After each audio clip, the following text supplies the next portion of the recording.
Bonjour et bienvenue dans ce nouveau Vlogmas. Aujourd'hui, on part à la rencontre de Goué. C'est une jeune femme qui a un parcours assez atypique et qui est très indépendante dans ses projets. Et c'est pour ça que je tenais à cœur de vous la présenter. On est parti! Mais où je nous mets sur le canapé? Comme tu veux. Ouais. On Si, peut, là, on ouais. est bien. Ou sur la chaise comme ça. Donc on est chez toi, Goué. Ouais, On est d'ailleurs, dans ton je vais univers. m'enlever mes chaussures.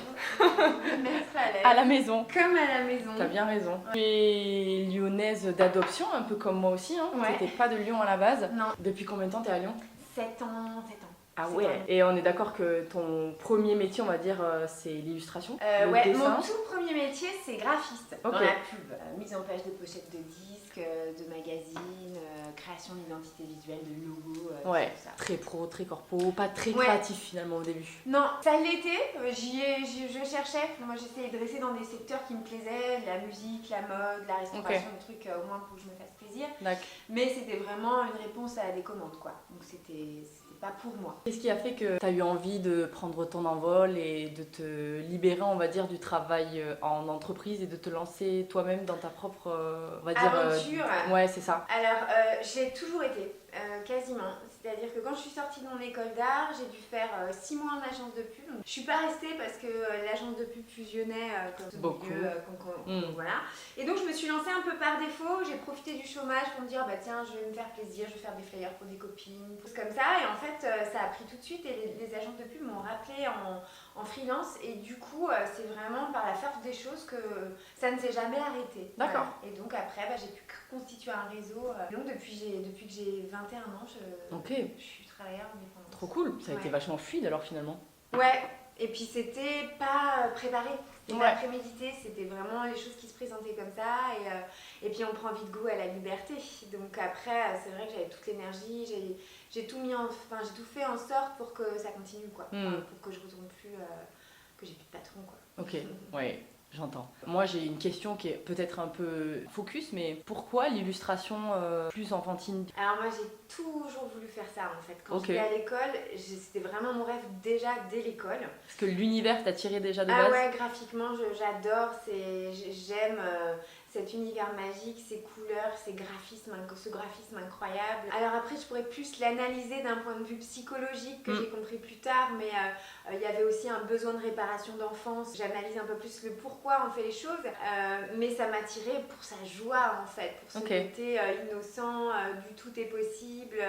Et de l'éclate artistique et graphique que je pouvais avoir là-dedans. Ouais, parce que du coup, c'est vachement de liberté finalement. T'es pas freiné par... Non. Tu peux faire toutes les formes, toutes les couleurs que tu veux. Vu qu'un enfant, il a énormément d'imagination, il peut l'interpréter un peu comme il veut, quoi. Exactement. Après, tout ça, c'est une question de style. On travaille quand même beaucoup avec les éditeurs qui choisissent ou pas. Mais c'est vrai qu'effectivement, en tout cas, mon style, il correspondait bien à ce public-là. Est-ce que tu peux nous montrer peut-être un petit peu ce que tu fais? Ouais, alors moi je fais beaucoup de trucs pour les bébés en fait. Ok, pour les pour les petits, tout petits quoi. Donc je fais des trucs comme ça, alors ça j'adore parce que c'est rare que j'écrive en général je travaille toujours avec un auteur, mais bon là pour le coup celui-là j'ai illustré et écrit, donc voilà c'est quand même mon univers il est hyper graphique. C'est toi qui as imaginé même les formes, la forme du bouquin, le fait qu'il y ait un petit... Alors ça c'est une contrainte commande, mais c'est à moi de m'adapter et de me dire qu'est-ce que je fais de cette forme, quelle histoire je raconte. Ah trop bien. Voilà, donc là pareil, donc on est parti aussi de la forme de cette goutte, l'histoire de cette petite goutte qui tombe du ciel pour arriver jusqu'à la terre. C'est vrai que là, je n'ai pas raconté la petite histoire d'avant, mais il y a toujours une petite chute, un truc rigolo. Moi, c'est ça que j'aime bien avec les enfants, c'est qu'ils aiment beaucoup aller chercher les petits détails. Un truc qui marche beaucoup, c'est les imagiers aussi. Ah ouais, j'adore. Voilà, qui sont un peu cherchés. Ils adorent ça. Trouver la petite fourmi, la petite fleur cachée. Donc ça je fais beaucoup aussi de livres comme ça, de livres d'éveil, des chercher trous. Ce genre de choses, je peux aussi faire... Ah, tu fais des livres sonores? Des livres sonores. Trop ça, cool. J'adore ça. Et là, la contrainte, c'est t'as peut-être des sons définis et tu alors là, la contrainte, c'est que j'ai une comptine à chaque fois. Ok. Donc donc il faut que j'illustre la comptine. Ok. Voilà, ce genre de petits trucs. Ça marche tellement ça, les petits ils adorent ça marche super bien. Les livres sonores, ils adorent. Donc voilà. Ça fait partie des petits trucs que j'adore Trop faire. bien. Et sinon, je travaille aussi pour les plus grands. Donc ça, quand tu dis petit, c'est quel âge à peu près Là, on est sur du 18 mois, quoi. Ok. On est sur du 0-2 ans. Je peux monter en âge, je peux aussi faire des trucs voilà, pour les plus grands. Ça, j'ai aussi, je suis super fière. Le livre-jeu pour sauver la planète, donc les Kiddy Doc, c'est des livres documentaires. Où là justement voilà, c'est l'éditeur ou c'est Nathan alors l'éditeur? c'est Nathan l'éditeur et Okay. Kiddy Doc c'est une grosse collection de bouquins documentaires pour les enfants qui existent depuis 25 ans. Où là vraiment c'est d'avoir des cool, interactions, de rendre vraiment la documentation ludique et agréable pour que ça, plus on joue, plus on apprend. Hein. Okay. Donc voilà, donc ça, moi, ce genre de truc, j'adore aussi parce que ça crée beaucoup de sens dans mon métier en fait. C'est vrai que j'ai à cœur quand même de faire des ouvrages qui, si possible, s'ils peuvent avoir aussi une portée pédagogique, ça me plaît beaucoup. Et sinon, je bosse beaucoup pour un magazine que j'adore qui s'appelle Graou. Donc là, on est plus sur les 3-7 ans. Un magazine donc avec les éditions, donc édition lyonnaise, Maison Georges, qui édite aussi Magazine Georges. Donc là, Graou, c'est pour les 3-7 ans et on est pareil. Donc là, je m'occupe moi du personnage principal. C'est toi qui l'as créé? C'est toi qui as eu l'idée? Alors, c'est vraiment un travail d'équipe, mais il sort de mes mains, il sort de mon cœur. Donc tu es la maman de Graou. Je suis la maman de Graou et donc tous les 2 mois, on raconte des histoires avec une amie, en l'occurrence Bérangère Saron, qui écrit des histoires. Mais il y a aussi d'autres illustrateurs qui interviennent dans ce magazine qui est super bien. Magazine qui, pareil, a vraiment une portée pédagogique et a le challenge de ne pas avoir de pub. Et le challenge aussi d'avoir une exigence graphique et de présenter des styles graphiques différents. On revient à Graou. Graou qui a une particularité. C'est le fil conducteur en fait. Ouais, c'est ça. Et on peut avoir des petits stickers justement pour compléter les histoires. Enfin voilà, donc Graou, là j'en ai plein. J'en suis à mon 30e, 35e. Faut tenir, la distance, mais c'est super. Pour moi, c'est une chance en fait. Ça, c'est vraiment un projet rêvé pour un illustrateur, d'avoir une collection, d'avoir son magazine. C'est super. Et sinon, j'ai fait beaucoup de jouets. Je peux peut-être t'en montrer certains. T'as fait des jouets physiques? Ouais, j'ai fait des jouets physiques. Ah, trop bien. Ouais, est-ce que j'en ai un? Non, je les ai tous un peu réunis. Alors, j'ai tout rangé dans ma cave parce que j'en fais plus. Mais j'ai pu faire des petites choses comme ça. Alors, il n'y a pas de lumière, mais je vais t'en mettre. Hop. Ah, c'est la caserne d'Ali Baba. Ouais, ah oui, c'est vrai, je me rappelle. Voilà, des petits trucs comme ça. Enfin, pareil pour les bébés, donc des jouets d'enfants. Et là, pareil, c'est des clients qui te contactent, qui ont vu tes dessins peut-être quelque part. Alors ça, c'est un client très connu, hein, c'est Jeannot, pour qui j'ai fait des jouets pendant des années. Ok. Voilà, des petits, pareil, des petits bien. jouets à roulettes, des petits cubes d'empilement, ce genre de choses. Et est-ce que... Là, c'est que la partie émergée de l'iceberg, parce que je pense que j'ai fait une centaine de jouets depuis que je travaille pour eux, donc ça, voilà. J'en ai gardé que certains. Voilà, donc ça c'est vraiment tout ce que je fais en illustration jeunesse, les divers supports sur lesquels je travaille. Et est-ce que tu choisis, on va dire, les gens avec ce projet-là parce que c'est un truc qui te tient à cœur aussi de travailler avec des gens qui font attention à comment ils fabriquent ou etc. Ou... Oui, j'essaye un maximum, en tout cas aujourd'hui énormément. C'est aussi pour ça que j'ai arrêté de faire du jouet pour plein de raisons écologiques, pour plein de raisons de process d'entreprise qui ne me correspondaient plus. Et puis ça faisait très très très longtemps qu'on travaillait ensemble, donc il y a un moment il faut que ça tourne. Oui, puis tout le monde évolue de toute façon, toi aussi ta façon de réfléchir. Ouais, j'avais plus envie de ça, c'est quand même, on est quand même... En fait, ce qui m'a gênée ces dernières années, c'est de devenir une usine à production d'images, pas que pour le jouet, mais en illustration en général. Donc j'ai aussi besoin de prendre un peu de recul et de débrayer, parce qu'à un moment, justement, on perd le feu, on perd l'envie quand on devient une machine à produire. Parce que c'est vrai que là, tu m'as montré pas mal de choses, mais j'imagine que c'est beaucoup plus parce que tu ne regardes pas forcément tout et qu'au bout d'un moment, non, j'ai pas la place. Ouais, c'est ça, mais c'est tous les projets créatifs en général, c'est que de toute façon, au bout d'un moment, ton imagination, elle est forcément pas en avoir, c'est pas comme boire de l'eau, quoi. Il faut la nourrir et le temps qu'elle revienne, ou elle peut disparaître aussi à des moments, c'est comme des auteurs. Ouais, mais c'est comme la nature, il y a des moments où on a besoin de jachère, il y a des moments où on produit, on crée, et des moments où on a besoin de... Le processus créatif, il est pas automatique, quoi. Non, donc, c'est ça. Okay. Mais pour répondre à ta question, oui, j'essaye un maximum de choisir avec qui je travaille. En tout cas, j'ai la chance de travailler avec des belles maisons d'édition qui créent des beaux ouvrages, et même ne serait-ce que pour moi, c'est super valorisant, Ouais. c'est super chouette quoi. Puis enrichissant même au Et niveau de l'expérience, hein, ouais. de travailler avec des Ouais, gens et puis comme c'est ça. surtout que le résultat, moi ce que j'aime c'est le résultat, c'est d'avoir un beau produit entre les mains. Donc tu vois, quand tu as un beau livre sonore comme ça, bien réalisé, ou un joli livre comme ça, cartonné, c'est un vrai plaisir pour moi quoi. Ce qui nous amène après l'illustration finalement à l'évolution. J'ai quand même eu l'impression en discutant avec toi que c'était une évolution personnelle, ta maturité peut-être aussi d'esprit, et que tu as eu envie de rattacher une deuxième corde à ton arc, et c'est pour ça que tu t'es lancée dans le coaching. Est-ce que tu pourrais m'expliquer brièvement pourquoi tu as eu cette idée-là, ou pourquoi tu as eu envie de faire ça après toutes ces années en illustration, faire complètement quelque chose de différent et d'aller à la rencontre de l'humain finalement? Rien à voir. C'est un concours de circonstances, j'aurais jamais pensé que je vais devenir coach, mais vraiment pas. C'est encore une fois la vie qui présente des situations. Ça a été une conjonction entre une séparation difficile, entre le fait que justement moi, en termes d'illustratrice, j'en avais vraiment assez d'être une machine à produire comme je te disais. Et je me suis dit, ok, j'adore faire ce boulot, mais est-ce que je vais... Alors moi, mon boulot, il est contraint par le fait que je suis derrière un ordinateur, clairement. Et seule en général. Et seule. Sauf quand tu es sur des gros projets, mais tu es quand même la plupart du temps chez toi. Je suis tout le temps seule en fait. Même sur des gros projets justement, et d'autant plus d'ailleurs. Et du coup je me suis dit c'est pas possible que je fasse ça jusqu'à 70 ans dans ces conditions quoi, ne serait-ce qu'aussi physiquement. J'ai eu vraiment un besoin de second souffle. Et le coaching c'est plus arrivé parce que moi j'ai fait des coachings sur moi pour justement essayer de trouver plus de congruence, plus d'alignement, plus d'épanouissement. J'ai rencontré des femmes extras, en l'occurrence j'ai rencontré des hommes aussi, mais c'est beaucoup de nanas qui ont vraiment transformé mon existence et qui m'ont permis d'aller sur des chemins qui n'ont rien à voir. Et je me suis dit, mais attends, mais c'est tellement génial que je peux pas garder ça pour moi en fait. Parce que moi j'ai appris pour être autant alignée dans ma vie de femme, parce que être travailleuse indépendante, avoir une vie amoureuse, être maman, pour que tout se passe bien, ça demande quand même un certain équilibre intérieur.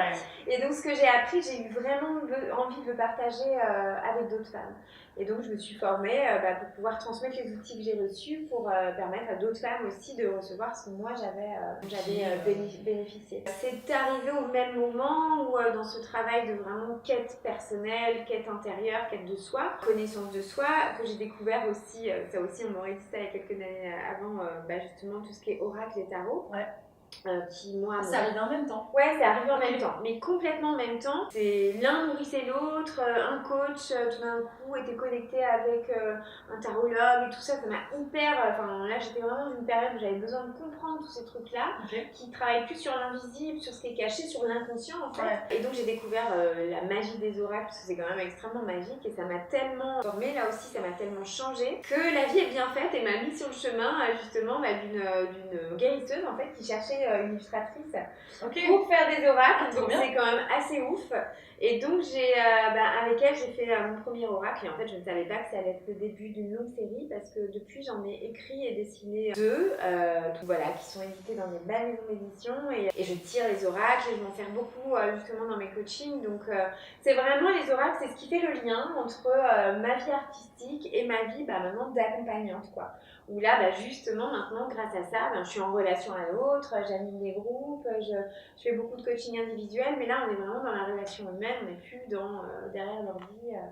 Avec la visio, on reste quand même derrière l'ordi, mais voilà, j'ai quand même aussi beaucoup de personnes en physique. Donc voilà, donc les oracles font le lien entre ces deux métiers. En fait, je me suis dit récemment, je fais des ouvrages d'éveil, c'est-à-dire je fais des ouvrages d'éveil pour les petits. Et je fais aussi des ouvrages d'éveil pour les femmes. C'est dingue que ça ait complètement rien à voir et que t'es allée à l'opposé de ce que tu faisais avant. Quoi. Ouais, je sais pas si c'est opposé parce que ça reste magique. Oui, c'est plutôt en termes de création et de façon de travailler finalement. Pas forcément que sur l'éveil, mais en fait, si, parce que t'avais un produit que tu pouvais présenter à des enfants et là c'est vraiment... Il y a une relation qui n'a plus rien à voir avec...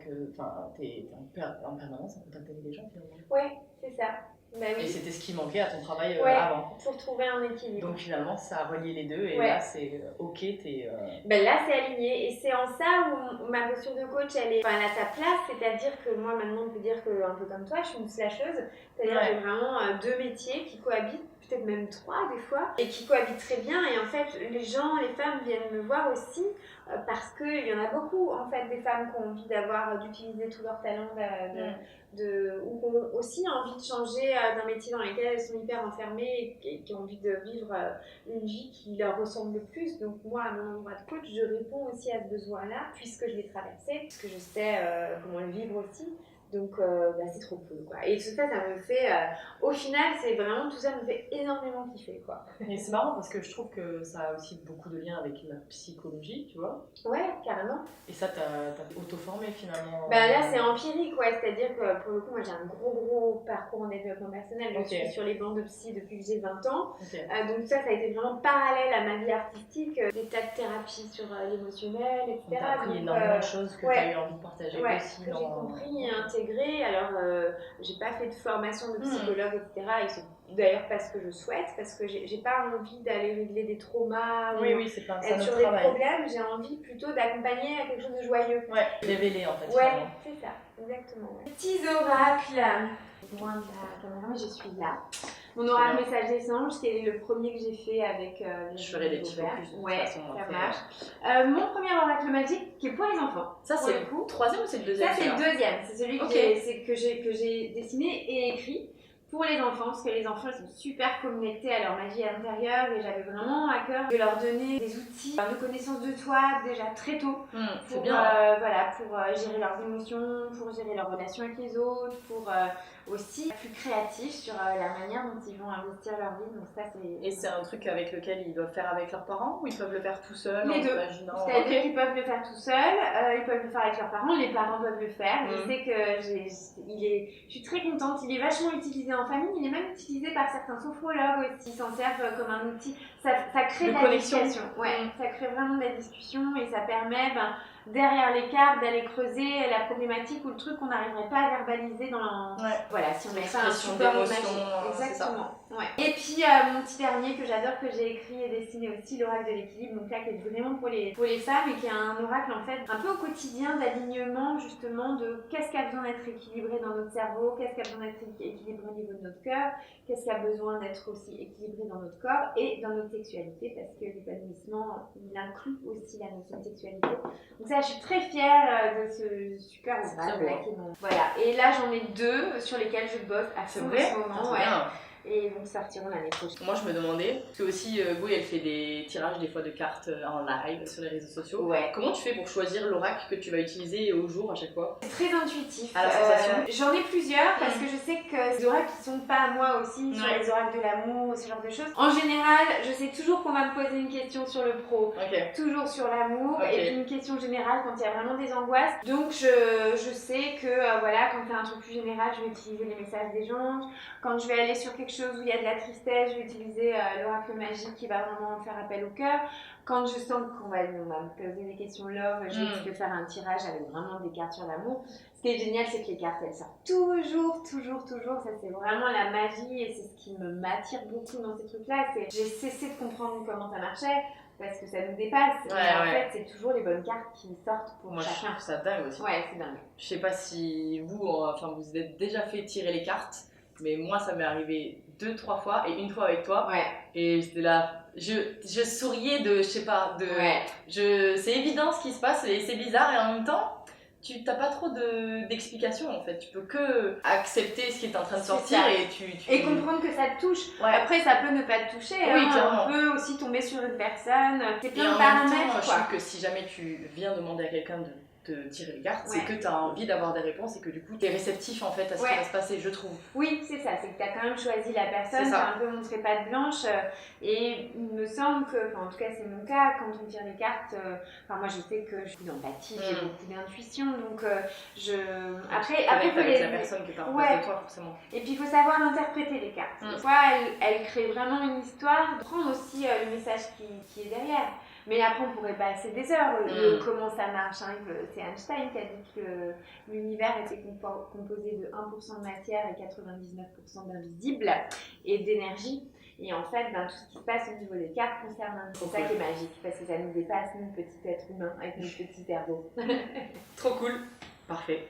Moi, je trouve que c'est archi complet ce que tu nous as dit. Merci. Ça me fait plaisir en tout cas. Trop bien. Merci pour ton interview. Avec plaisir.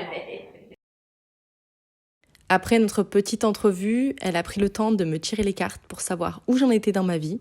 Et puis on s'est dirigé vers un atelier qu'elle animait sur le plateau de la Croix-Rousse. C'est un atelier Ikigai. De toute façon, en description, je vous mets toutes les informations sur ce que réalise Goué en termes d'activités, en termes d'ateliers pour le développement personnel par exemple.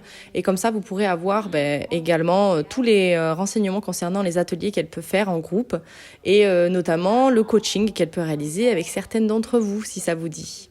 Puis je suis rentrée à la maison. Encore merci d'avoir regardé ce Vlogmas et merci à Goué d'avoir partagé cette petite après-midi avec moi. J'ai pu en découvrir un peu plus sur son métier et sur ses ateliers notamment. On se dit à demain pour une nouvelle vidéo. Salut!